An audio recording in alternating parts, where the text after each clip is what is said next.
How's it going, everyone? In this video I'll be showing you how to beat Moonlord pretty easily with a strategy that I use. It takes a bit of preparation, but once you get the right stuff it's pretty easy to beat him over and over again. So without further ado, I'm going to show you what you need to defeat Moonlord. Okay, first we're going to start off with the armor, so you'll be needing the Squire's Great Helm and the Valhalla Breastplate as they give you life regen. And the boots really don't matter as long as you have a high defense on them.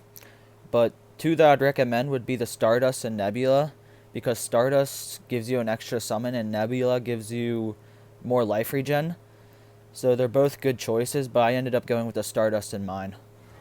So I'm going to tell you how to get the Squire's Great Helm and the Valhalla Breastplate. So basically you need to summon the Old One's army. I'm not going to be telling you how to do that in this video. You can look up a different tutorial on how to do that.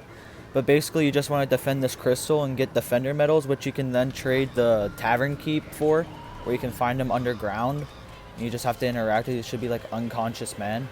Then he'll become an NPC for you and you can trade with him. And then once you get enough defender medals, you will be able to buy the armor. So next I want to go over the accessories, as they are very important going into this fight. The first thing you're going to want to get is the Shiny Stone, as it grants life regen while standing still. Next will be the Celestial Stone. It grants life regen as well. Also you're going to want to get the Cobalt Shield, as it grants immunity to knockback, as well as the Charm of Myths, because it grants life regen and potions are reduced by 25% when drinking them. And then the Celestial Shell just gives you more life regen. Then also another thing I'd recommend getting is the Mana Flower, because at the end you can just beam them with your last Prism and it will deal a lot of damage. And you won't have to worry about your mana, because that's what the Mana Flower is for. It just keeps drinking mana potions. You just gotta make sure you got a lot of mana potions on your inventory. Next I'm going to talk about the weapons that you're going to need for this, as they are as well very important to this. So first you're going to need a Terrarian or any kind of yo-yo that deals high dealing damage, or any weapon that hits through walls that does high damage. I'll show you why here in a bit. Next you're going to need a last Prism, that way you can beam his heart at the end. This is also why you're going to need the Mana Flower, so that way you don't have to keep manually drinking mana potions. Then lastly you're just going to need any summon, that way it does chip damage to the eyes. But I ended up using two, but one will work just fine. Okay, so last we're going to go with the potions. And for potions we're going to go with anything that gives us life or regen. So first we're going to go with the regen potion. You can't go wrong. Gives you extra regen. Then we're going to go with the Lifeforce potion, as it gives us an extra 25% of our health. And then you're also going to want to go with the bacon, because it pretty much just improves all stats, and that's a good thing. And it's for 30 minutes as well, so that will also help us a lot during this. The Wrath potion is also a good one to go with, as I didn't use it in this one, but it gives you 10% more damage increase. So if you want to use that you can, but I didn't use that in this gameplay. So next I'm going to show you what you're going to need to build for this. So basically you're going to want to build this thing that I have right here. You're going to want to put honey in it. You're also going to want to have a heart lantern and a campfire, because they both give you health. The honey as well gives you health. And whenever you'll just basically just be standing in this the whole time. You won't really move. The only time you're going to move is whenever one of the eyes is out, because the eyes deal a lot of damage, and if you just stay in there, it's just going to keep dealing more damage to you. You'll eventually die, so you're going to have to move from the True Eye of Cthulhu's, because eventually they will kill you. But if you just stay in the honey until one of the eyes are out, you'll be just fine. And a UFO is also recommended for this, because you're going to need to fly around. And you won't really have space for the wings. So if you have a UFO, that would also be very crucial to this. So now that we have everything that we need, all we need to do now is kill the lunatic cultist to get the celestial pillars to spawn.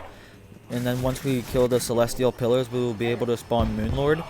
And I'll show you how the strategy works then.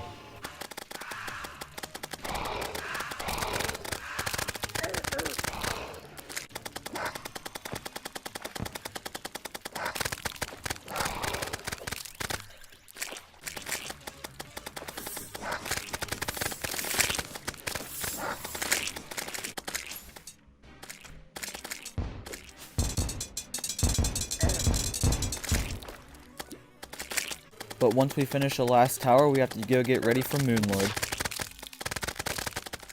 Alright, so I'm going to tell you what's going on through my mind and what you should be doing at specific times. So right there I was grabbing some buffs to make me stronger, make damage for magic more critical, and give me an extra summon. So basically I'm just going to be standing in the honey right here, using my bacon, using my potions, and getting ready for the fight.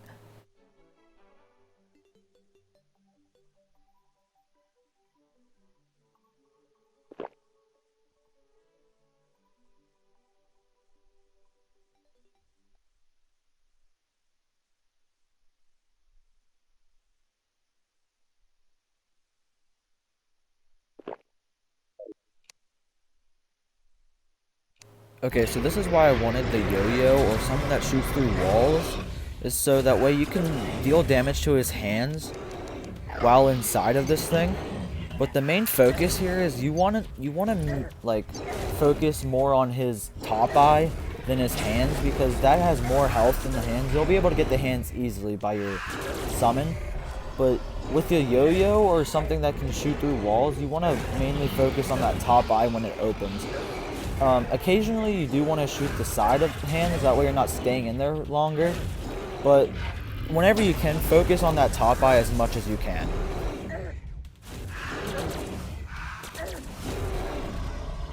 Okay, so as you can see, the eyes have been unleashed from the hands.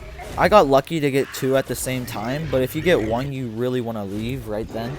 But as you can see, I left the area and now I'm on my UFO flying around, focusing on that top eye and just waiting to get that down.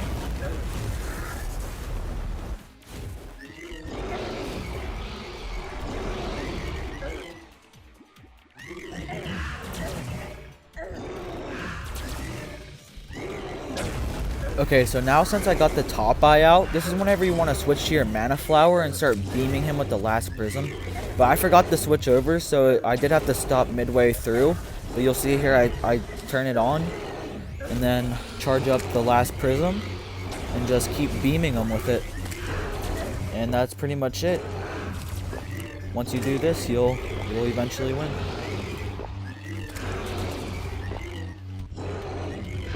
And once Moonlord starts to fall like this, you know you have defeated him and you will be getting your rewards. But also before this, I've tried this many of times without accessories and potions, and I failed a couple times doing this. But with the potions and accessories, it's kind of hard to lose. The only way you're going to lose this is if you not really dodging or you stay inside of that honey thing. But I'm not the best at beating Moonlord myself, but this is like the quickest and easiest way that I could do it. And I get it 100% of the time by doing this, and I hope by me showing you this helps you guys too. So this concludes this video, and anything I missed or recommend that I didn't put in this video, I will be putting in the description. So if you want to check the description, you can. But I hope this helped you guys.